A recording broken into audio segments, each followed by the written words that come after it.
Quisiera dar la bienvenida a todos ustedes, a todas las personas que nos están siguiendo por nuestras redes de Facebook, X, etcétera. Quisiera presentar a nuestro presidente René Bolio Ayorán, presidente de la Comisión Mexicana de Derechos Humanos en toda la República. René, bienvenido. Y también quiero darle la bienvenida a Sumretay Arkin, que es nuestra invitada de honor. Ella es vicepresidenta del Congreso Mundial Uigur.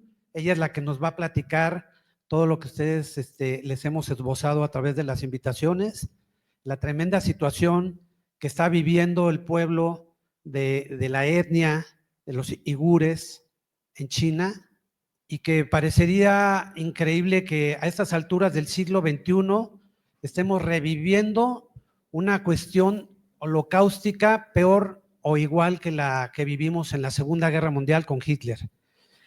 Les platico que nuestra invitada de honor, Sumretay Arkin, es vicepresidenta del Congreso Mundial Uigur, dirige las actividades de la promoción del Congreso en todo el mundo, especialmente en la ONU. También es portavoz del Congreso Mundial Uigur y ofrece comentarios a medios de comunicación internacional en inglés, francés, uigur, por supuesto, a Reuters, Washington Post, Associated Press, France 24, Al Jazeera, Al Jazeera, perdón, discúlpame. Epoch Times. Sorry. BBC y The Guardian, entre otros. Anteriormente fue presidenta del Comité de Mujeres del Congreso Mundial Uigur, y pues ella ha tenido y ha hecho movilizaciones a mujeres y jóvenes de su comunidad. Finalmente fue galardonada con el premio Roosevelt a las 4 libertades, en especial la libertad de culto. Así que le damos la bienvenida a nuestra queridísima Sumretay. Gracias. También le doy la bienvenida a todos nuestros consejeros que nos están siguiendo por las redes, a nuestro consejero José Antonio Núñez, que está allá atrás, gracias por acompañarnos, y a todos los que están en toda la República que nos están siguiendo, a nuestro amigo Felipe Gagiola, presidente del Consejo Diplomático Internacional de Derechos Humanos, también que nos acompaña, y a todas las comisiones que también nos están siguiendo por red. Muchas gracias por seguirnos, y le doy la palabra a René. Gracias. Muchas gracias, Felipe. Bueno, pues gracias a todos por estar aquí, gracias por acompañarnos. Es un momento importante para la comisión, pues queremos, parte de la universalidad de los derechos humanos es que todos tenemos derechos humanos, no solo los que vivimos en México o los que viven en Latinoamérica, y tenemos que saber la realidad de lo que sucede en otras partes del mundo con hermanos nuestros que están sufriendo gravemente en un lugar alejado de los medios, pero en un lugar donde los sufrimientos son muy fuertes. Hoy lo que está sucediendo en Xinjiang es la provincia china que está más alejada, digamos, de la costa, está pegada a los Tanes, allá sus fronteras son Rusia, Afganistán, todos estos países que pues normalmente no están en un circuito ni turístico ni industrial, pero precisamente se han cebado el régimen comunista chino en oprimir a estas personas en unas dimensiones tan inhumanas que es increíble que en pleno siglo XXI esto suceda. Sucedió en el siglo XX, ¿no? Nos dimos cuenta cuando concluyó la Segunda Guerra Mundial que habían existido campos de concentración, de trabajo forzado. Nos dimos cuenta ya después, ¿no? Cuando los aliados tomaron estos campos. Pero eso está sucediendo hoy. 2024, el día de hoy, hay personas en campos de concentración, en trabajos forzados, están esterilizando a sus mujeres, están llevando prácticamente en todas las definiciones un genocidio con el pueblo uigur. El comunismo chino se ha distinguido por ser inhumano, ¿no? No le importó a su máximo líder, Mao Zedong, asesinar a 80 millones de sus paisanos, ¿no? Los mató de hambre, los metió igual en campos de concentración, no le importó. Y el comunismo de hoy, de Xi Jinping, a pesar de que está abierto al capitalismo y que comercia con todo el mundo, y se aprovecha de ese comercio para sustentar estas acciones terribles. Conforme al Estatuto de Roma, todo lo que está sucediendo hoy en Xinjiang son crímenes de lesa humanidad. ¿A qué nos referimos con la lesa humanidad? Son los crímenes más graves que puede cometer un ser humano, porque afectan a toda la humanidad. Conforme al Estatuto de Roma, todas las condiciones que vive hoy el pueblo uigur están sufriendo crímenes de lesa humanidad. ¿Y esto qué quiere decir? Que nos afecta a todos, como humanidad, por la crueldad tan profunda que están mostrando y por la cantidad de personas a la que están afectando. No es una, no son dos, son millones de personas. El pueblo uigur son más o menos 20 millones de personas y no es que todos estén en un campo de concentración, pero sí hay millones. Las cifras y todo, Sumreta nos lo va a contar ahorita.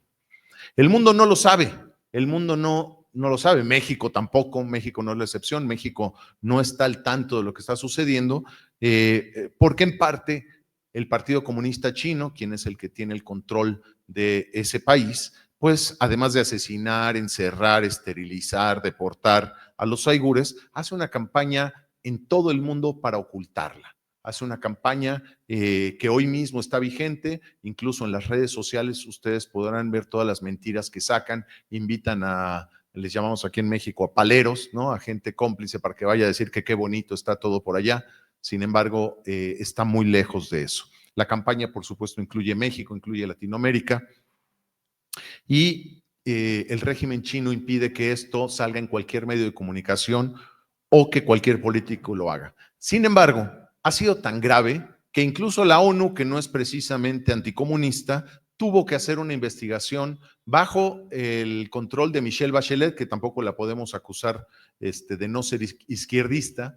Hizo un informe, la propia ONU, en el cual se narra y se investiga y se mete a fondo en la verdad. Este informe es público en las Naciones Unidas de la Comisión de Derechos Humanos y habla de las terribles cosas que están pasando. Por eso Bachelet incluso puso en riesgo su cargo, porque China no está nada contenta con ese informe. Los Estados Unidos también han sancionado ya a China, ya funcionarios chinos, por lo que ha sucedido. Hay una ley incluso que impide comprar o comerciar con los productos que surgen de estos campos de labor forzada. Los ponen a trabajar, los obligan a trabajar y manufacturan productos que después salen al comercio internacional. Entonces, es mercancía hecha con trabajo esclavo político allá en China. Todas estas medidas, sobre todo, las ha tomado los Estados Unidos. La Unión Europea no se ha metido tanto y, por supuesto, aquí se desconoce totalmente. El comunismo está atacando una población completa, intentando no solo reprimirla, que es lo que hacen normalmente estos regímenes, está intentando exterminarla. Y lo que estoy diciendo no es una exageración.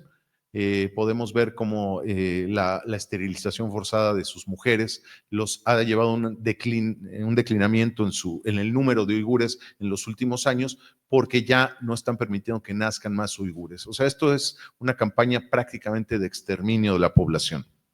Ahora, ¿por qué hacemos esto? Porque entre más personas sepamos lo que está pasando, menos impunidad habrá del régimen chino, menos impunidad habrá de lo que está sucediendo. Entre más personas lo podamos saber, lo podemos redistribuir. A todos los que nos ven en redes sociales, yo les pediría que sobre todo el testimonio y las palabras de Sumreta las pudieran repetir, porque lo que está sucediendo es algo que pensamos que no sucedía desde la Segunda Guerra Mundial y está sucediendo hoy. En el momento que estamos hablando, en este momento hay millones de personas en campos de concentración, hay millones de personas oprimidas gravemente, o sea, no solo en sus libertades, sino en su vida, en su salud, en sus derechos. Hoy, desde la Comisión Mexicana de Derechos Humanos, queremos hacer un llamado al gobierno mexicano, a la sociedad mexicana, para que se haga un fuerte reclamo, ¿no? Ya sabiendo la verdad de lo que está sucediendo, y se exija el fin de estas políticas de exterminio.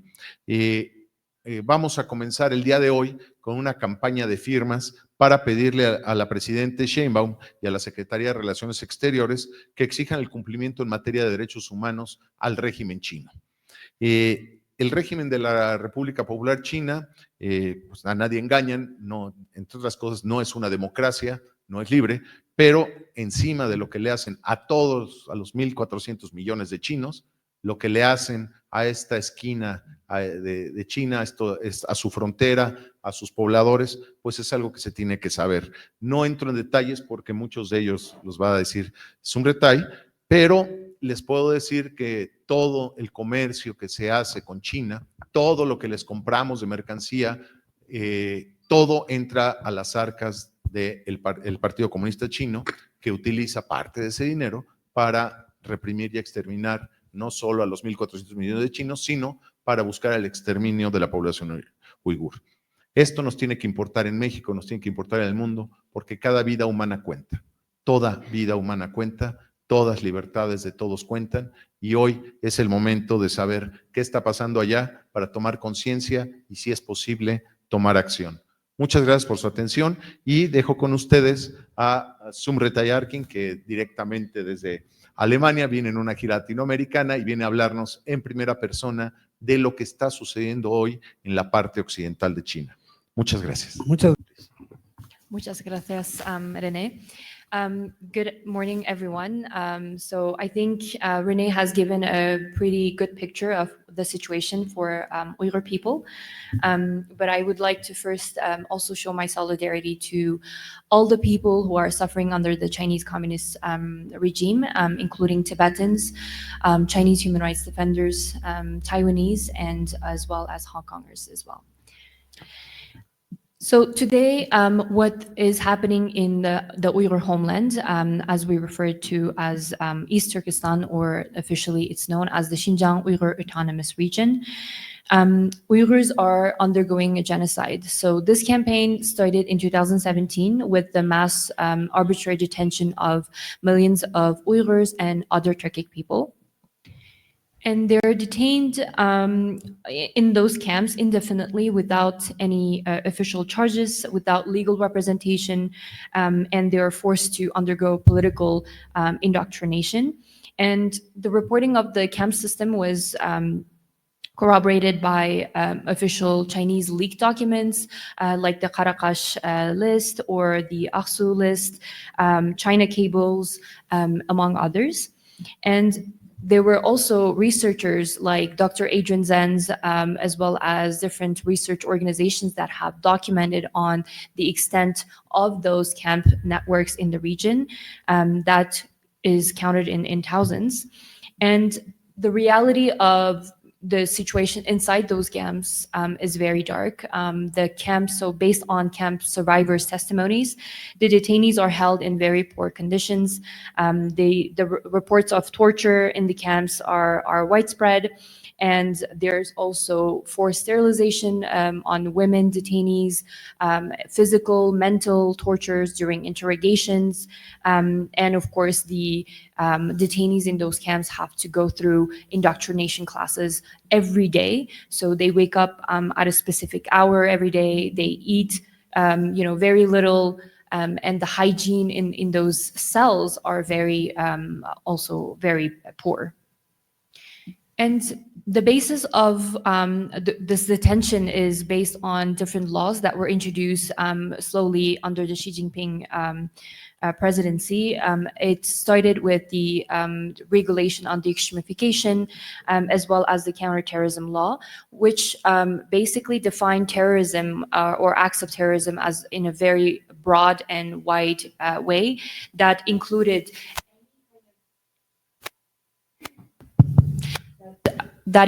any normal religious behavior as signs of or behaviors of terrorism. For example, for people to pray 5 times a day, whether it's inside their homes or outside to attend mosque prayers, or to travel to Muslim majority countries, to send money abroad. Those were all signs of extremism under these laws. And these laws were actually condemned by the international community, including by special rapporteurs, UN special rapporteurs that condemned the wide use of the language around terrorism. And these laws actually permitted the widespread destruction of the physical, cultural, and religious sites for Uyghurs. So in the last few years, 18,000 mosques approximately have been destroyed by the Chinese government. And in some cases, these mosques have been replaced by parking lots, by bars, and others. Our cemeteries have also been destroyed, which means that even, our customs and traditions around the death have also been violated by the Chinese government. There's been a ban on the Uyghur language, specifically starting in 2016 in the Hotan, where the Chinese government has access to Uyghur children to be able to access education in their mother tongue. And of course, starting 2016, there was also the introduction of surveillance networks under Chen Chongguo, who was previously appointed to Tibet, and he was very known for his hard policies around or in Tibet as well. So with that, the region has been turned into basically an open air prison, and Human Rights Watch actually reported on this a couple years ago, where urban areas have been divided into grids with increased police presence and surveillance, and each zone has been equipped with dense network of security cameras, checkpoints, and convenience police stations to, of course, continuously monitor and surveil Uyghurs. DNA samples, fingerprints, iris scans, and blood types of all residents in the region between the ages of 12 and 65 were collected from 18.8 million people in 2017. And so with that extensive surveillance network, every move has been monitored and surveilled closely. And together with this, there's also been the introduction of the family pairing program, where 1 million Chinese officials have been sent to the homes of Uyghur people to live with them for short amounts of period, for example, 1 week, 1 month, couple of weeks, to basically live with them and study every behavior of that family. For example, they kept note about their religious activities, if they prayed at their homes, if they fasted during Ramadan, if they were teaching Islam to their kids. All of that was noted by these officials and then sent to the local authorities. So the Chinese government has effectively violated freedom, all kinds of freedoms in the region, but also eliminated any space for the practice of religion, for freedom of assembly, freedom of speech, freedom of expression, and even practicing not only our religion, but also our customs, our traditions has been criminalized under these legislation. So today, identifying as Uyghur means almost that you identify as a criminal under these legislation. And the Chinese government hasn't stopped with that. They have also extended these abuses to women and children. So Uyghur women, as Renee has also mentioned earlier, have been forcibly sterilized. So this is a policy that was introduced starting 2017 by the government, where all women of childbearing age were basically forced to get forced sterilization procedures done. This was an attempt for the Chinese government to reduce the birth rates in the region. So between 2017 and 2019, there was a drastic decline of around 40% in terms of birth rates. And this is, if Uyghur women refused to get sterilized, they would be punished by being sent to a detention camp. So there was a clear punitive measure implemented. And also with children, the Uyghur children were sent to boarding schools. So you may have heard about the Tibetan boarding schools as well, where millions of children have been sent to these boarding schools. So in a similar way, in the Uyghur region, Uyghur children have also been separated from their families, sent to these state-run boarding schools where they are being assimilated into a Chinese identity. And this is an attempt to not only separate families, but also to re-engineer the identity of these children, to ensure that they identify as the perfect Chinese citizen or Chinese kid. So Uyghur language is banned in those schools, so they cannot speak in their mother tongue. They have to learn Chinese language, and they cannot learn about their culture, their customs, their religion. They have to basically learn the Chinese identity. And beyond this, there's also, in recent years, there have been extensive reports on the presence of forced labor, Uyghur forced labor in various industries. So the forced labor in the Uyghur region, or in China overall, is a bit different from other forms of forced labor in other parts of the world, because in China it is state imposed, which means the Chinese government is incentivizing these programs of forced labor and paying Chinese companies to ensure that they use forced laborers. So Uyghur forced labor has been widespread, especially in the cotton and garment industry. So 25% of the world's cotton comes from the Uyghur region, which is tainted with Uyghur forced labor. Uyghur forced labor is also very much present in the automobile industry, especially around the electric vehicles and the batteries that are made with lithium. And also in the agricultural sector, especially around the harvest of tomatoes. So a lot of the tomatoes, even in the global supply chain, comes from directly the Uyghur region. Even the Italian tomato like paste that you buy, it's mixed with Uyghur tomatoes, which are of course harvested in forced labor conditions. And it's present in the solar industry, especially with polysilicon, and that is used in the solar panels, and in technology industry, as well as in critical minerals. Critical minerals is especially relevant in this case because increasingly the Chinese government is trying to import critical minerals like lithium, zinc, and other minerals from the global south countries, including from Mexico, from the African region as well. And then they import these critical minerals and then process them in the Uyghur region using Uyghur forced labor. So there is this direct link, and there's this taint of, within the global supply chain.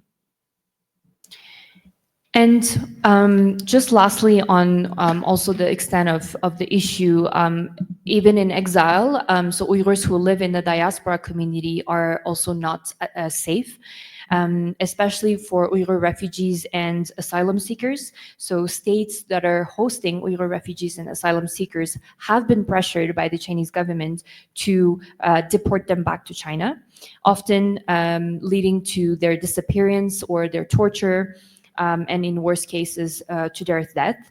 And since 1997, at least 300 Uyghur asylum seekers have been forcibly returned from 16 countries, including 109 from Thailand in 2014 and 22 students from Egypt in 2017.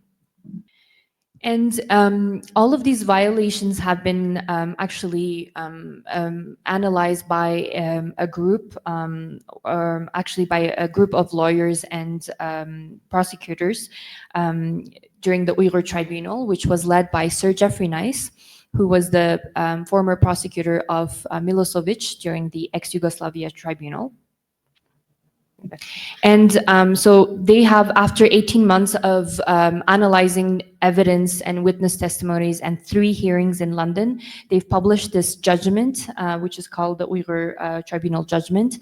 And they have basically determined that all of these violations they fit the criteria for genocide under the Genocide Convention. So just to wrap up, this is the extent of the violations today. The situation hasn't changed much since 2017. So I personally have over 30 of my relatives that have disappeared since 2017 by the Chinese government. And since 2017, Uyghurs living in the diaspora community, we all have lost communication channels with our relatives. So until today, even if we're in this communication era where it's never been that easy to communicate with people from around the world, Uyghurs still cannot communicate with their relatives. And just to, on a final note, some of you may ask, what has been the global response to the Uyghur genocide? Well, it has varied significantly. From strong condemnations, mostly from the Western global North governments, to targeted sanctions, diplomatic efforts, but also it's been limited. There's been a limited engagement because of the geopolitical complexities and the economic dependencies of specific countries, specifically global South countries. So in the West, there's been sanctions and legislation. For example, in the US, along with the EU, UK, and Canada, they've imposed targeted sanctions on Chinese officials and entities involved in human rights abuses in the region. And in the US, there's been two different laws that were passed, the Uyghur Forced Labor Prevention Act and the Uyghur Human Rights Policy Act, which the first one bans companies from importing forced labor products into the US. And there's been also, of course, joint statements from different governments, mostly from the global North, condemning these abuses over the last few years.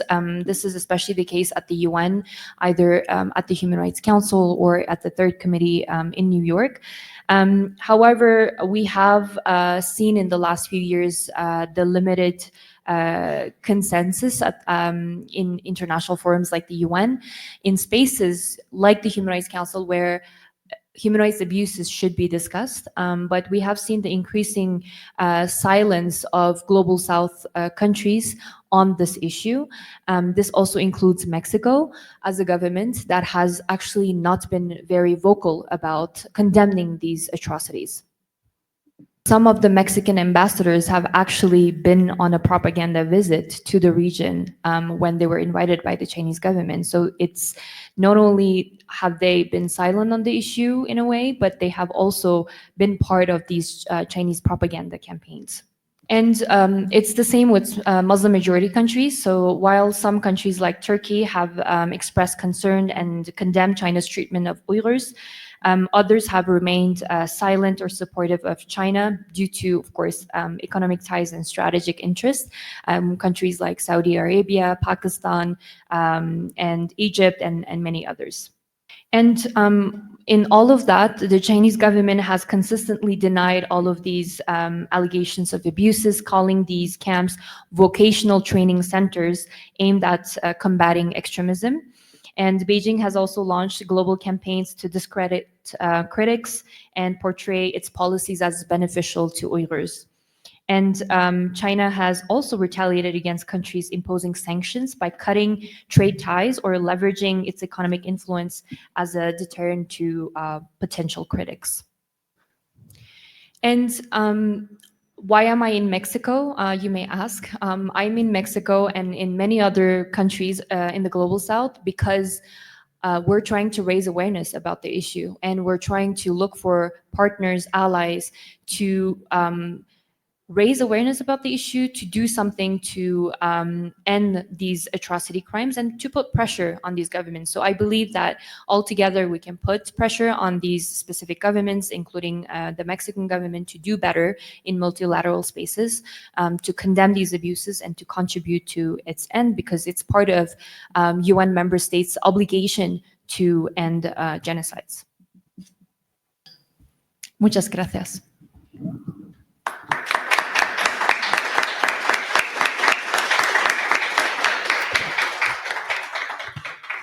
Te agradecemos muchísimo, Sunretai. We thank you very much for your words, for sharing your experiences and all this information.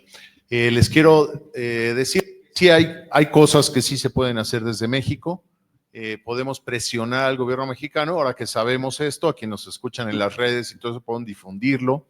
Y también el poder del consumidor. Nos acaba de explicar Sumretay que, por ejemplo, el 25% del algodón mundial se produce en esa zona uigur.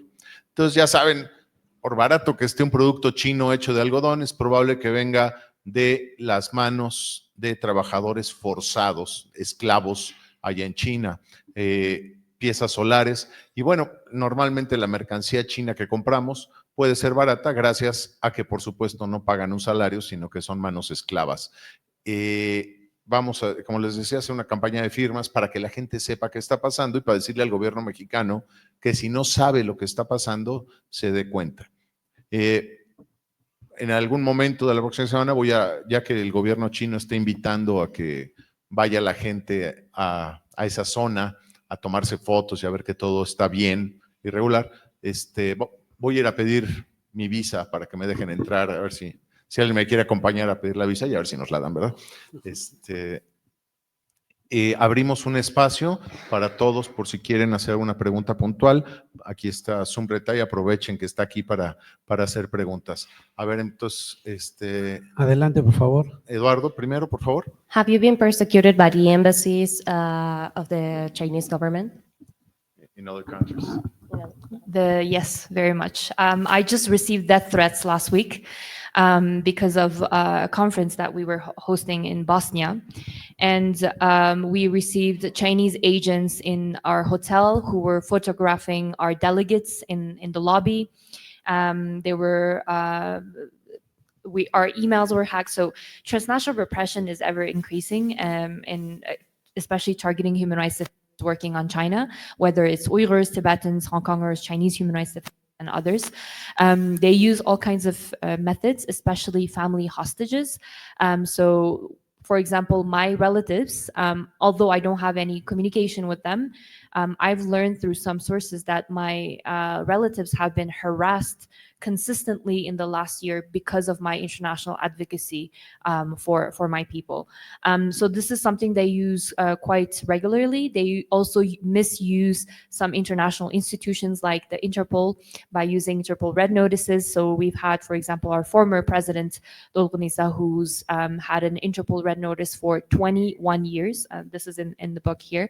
And so the Chinese government, together with other authoritarian governments like Iran, Russia, Venezuela, Cuba, they use the same tactics to repress defenders living in exile as well, in order to silence them. Sorry, that was long.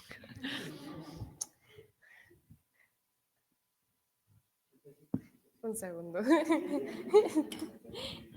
Sí he recibido muchas amenazas. Por ejemplo, hace poco estábamos en una conferencia y fotografiaron a nuestros delegados en Bosnia.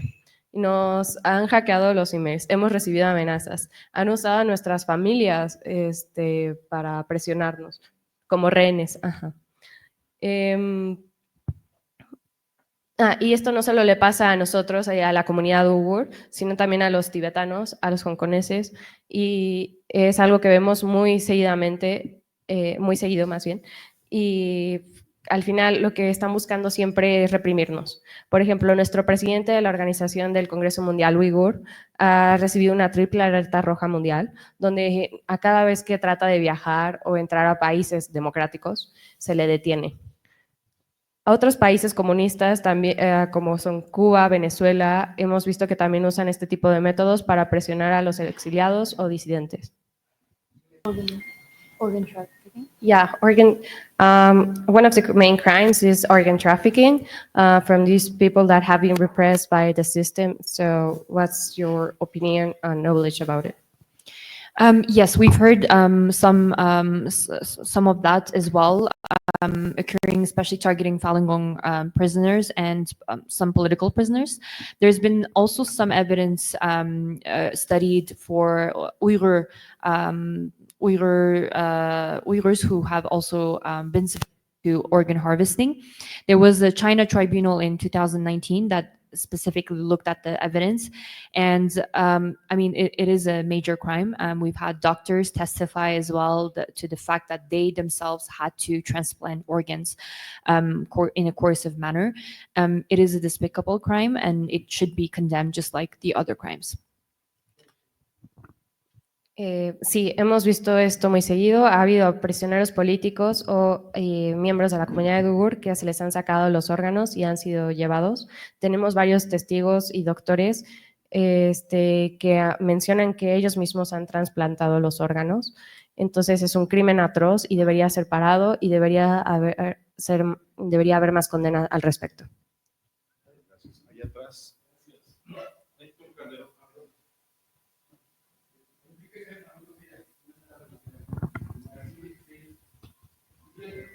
Para que me dé a responder, México es uno de los países más peligrosos para ejercer el periodismo y también para las personas de derechos humanos. Hace algunas horas los ciudadanos de Oaxaca tenían las mujeres, comunidades de derechos humanos. En México también hay comercio chino y se me adelantaron los comentarios porque al menos aquí en la ciudad el comercio chino ya sea físico o ilícito prolifera de manera importante y pareciera ingenuo creer que las autoridades no se dan cuenta de eso. En ese sentido, ¿cuál es la expectativa que ustedes tienen para acercarse con el gobierno y que esta campaña tenga resultados favorables? ¿O cuál va a ser la estrategia de sensibilización para acercarse con el gobierno?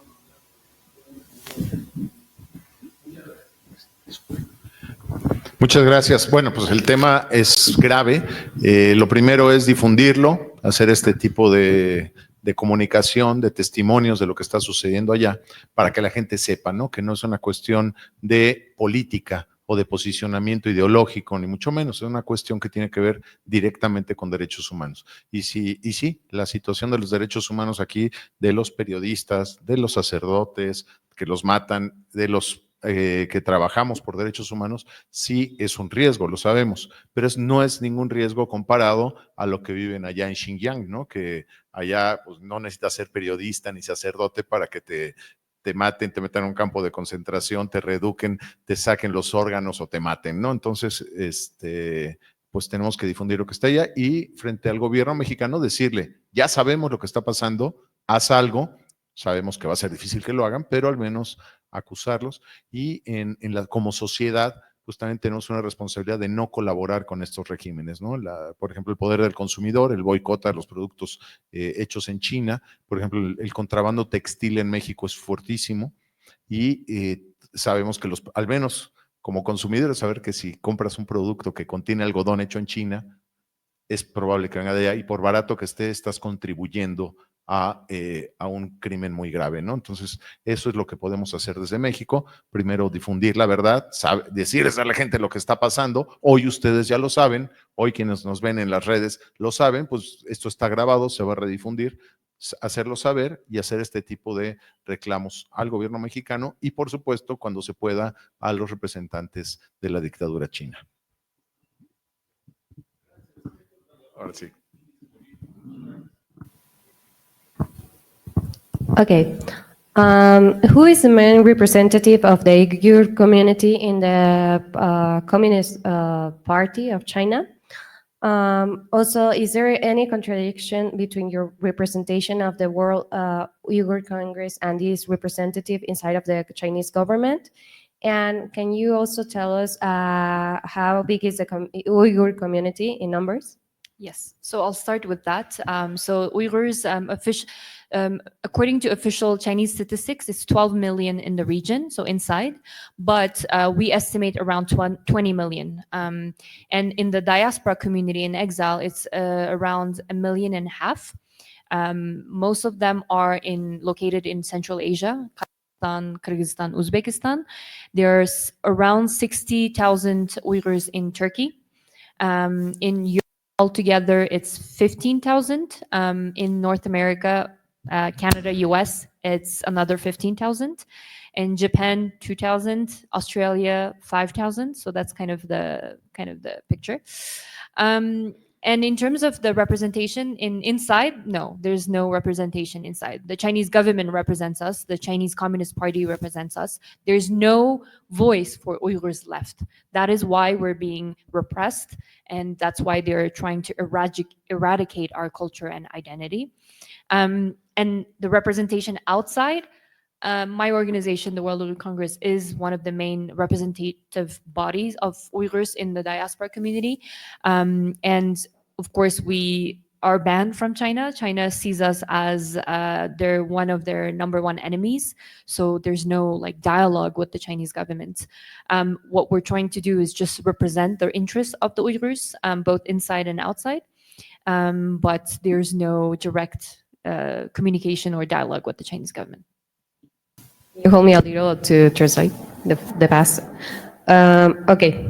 Se cuentan con 12 millones. El gobierno chino dice que hay 12 millones de uigures en el país. Las estadísticas de otras organizaciones uigures y comunidades dicen que hay 20 millones.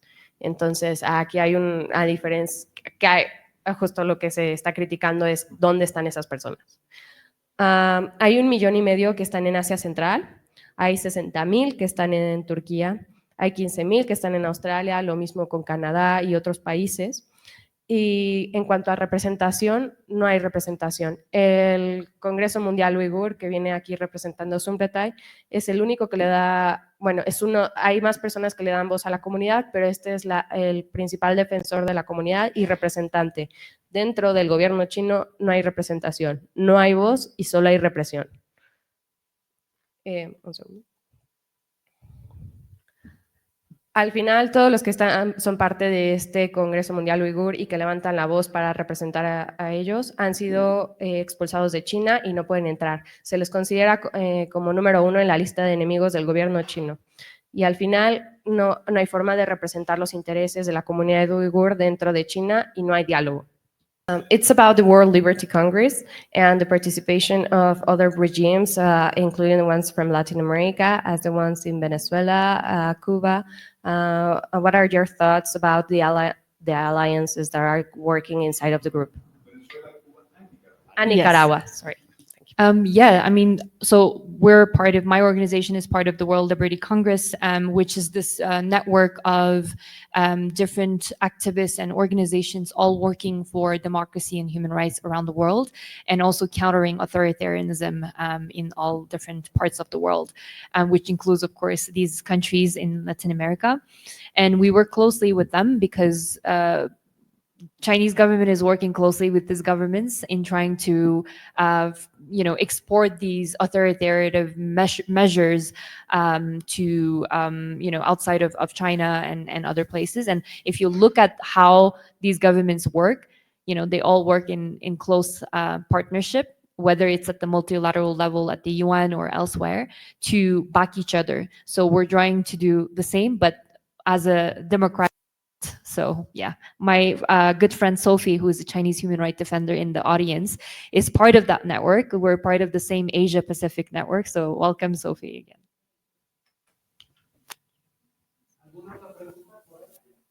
Aquí yo. José Luis Rodríguez, al oír el testimonio me recuerda lo que es Stalin en Rusia, justamente. O sea, todo eso de persecución, campos de concentración, Stalin lo hizo. Y lamentablemente también todo esto se extendió a Europa, lo que era pues, los países socialistas, ¿no?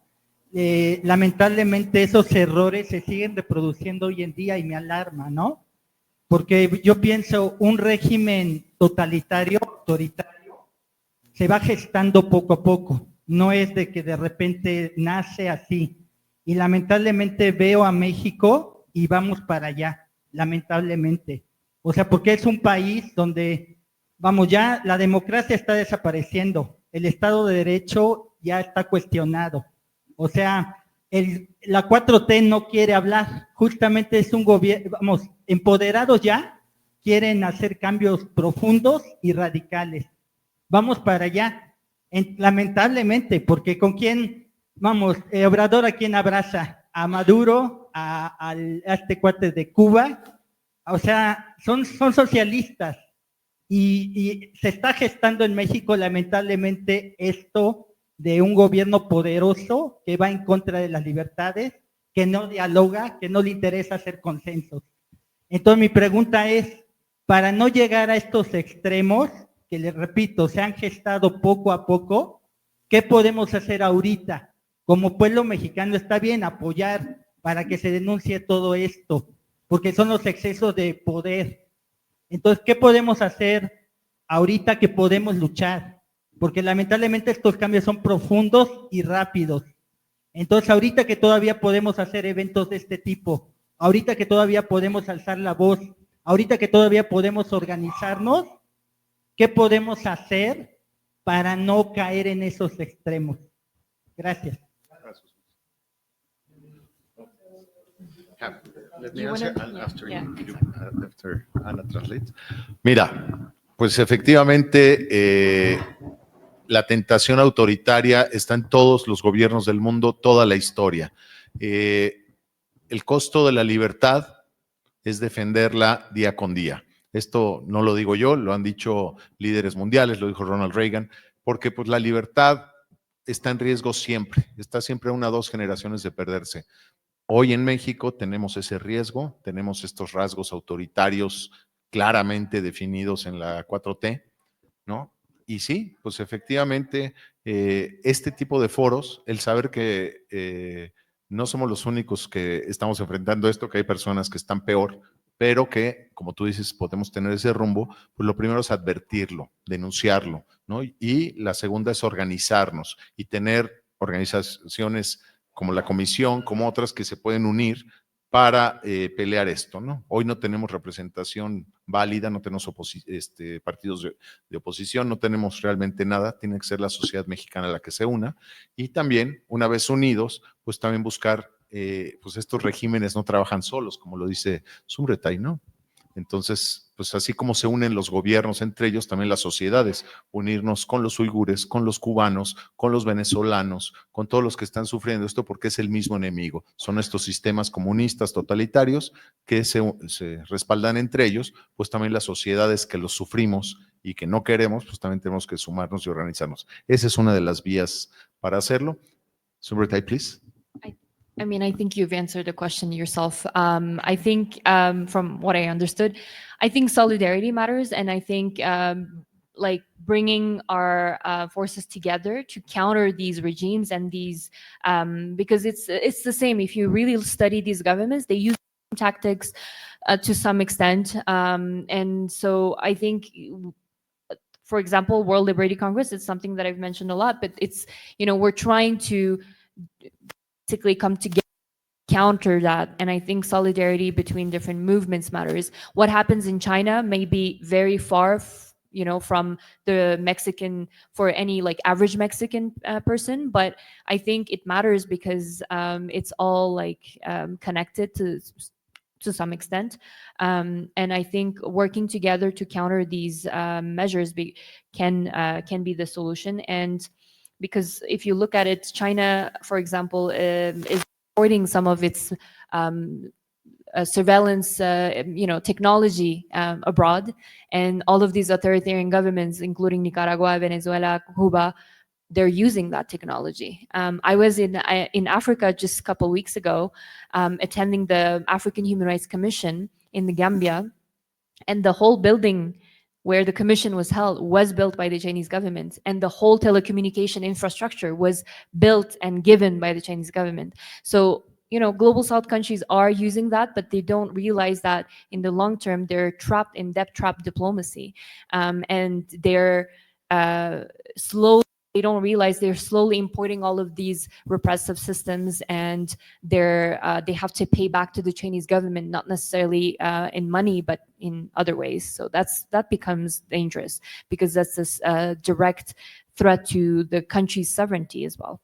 La solidaridad es lo que importa. Juntar fuerzas. Esas serían mis recomendaciones. Si estudias los gobiernos y gobiernos que son parecidos a gobierno chino y socialistas y totalitarios, como lo mencionaban, todos usan las mismas. Por ejemplo, yo menciono mucho el Congreso Mundial de Libertad y lo que pasa ahí, y es que lo que hace, y al final lo que vemos es que lo que pasa en China, aunque esté, sí importa. está conectado de cierta forma. Por ejemplo, donde yo lo veo más claro es en la tecnología de vigilancia, donde China está compartiendo esta tecnología que usan para espiar en nuestras comunidades con los regímenes totalitarios, así como Cuba, Venezuela. Están comunicados entre ellos y se están compartiendo. Por ejemplo, acabo de ir a África y en la comisión donde estábamos trabajando, el edificio y toda la infraestructura había sido hecha por el gobierno chino en África. Entonces, no sé si nos damos cuenta, pero el sur global al final está cayendo en esta trampa de diplomacia china, donde estamos importando este sistema y eso lo veo como muy peligroso. Le quiero dar las gracias a todos los que nos han seguido, a todos nuestros consejeros, delegados y a todos los amigos de los medios de comunicación que nos están siguiendo por redes. Muchas gracias y damos por terminado este evento agradeciéndote mucho tu visita aquí. Bueno, pues muchas gracias y damos por concluido este evento.